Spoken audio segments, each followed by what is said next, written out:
Dans la cour de cette école de Rutshuru, à l'est de la RDC, ces déplacés attendent de recevoir une aide humanitaire.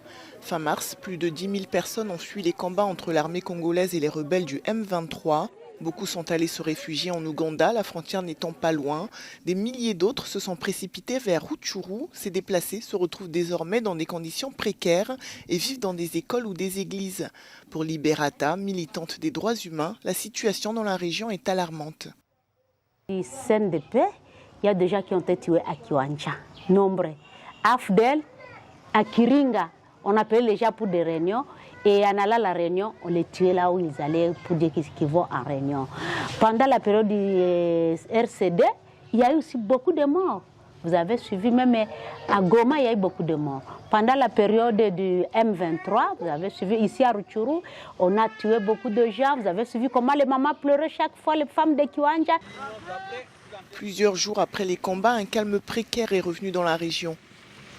Le général Patient Mouchidi Dave, chargé de la police administrative, est venu sur place à Rutshuru faire un état des lieux.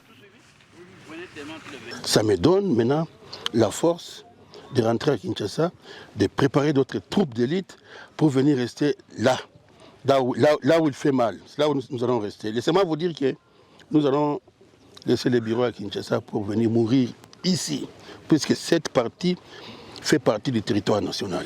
Le M23 est un groupe issu d'une ancienne rébellion Tutsi qui reproche à Kinshasa de ne pas avoir respecté un accord sur la démobilisation de ses combattants.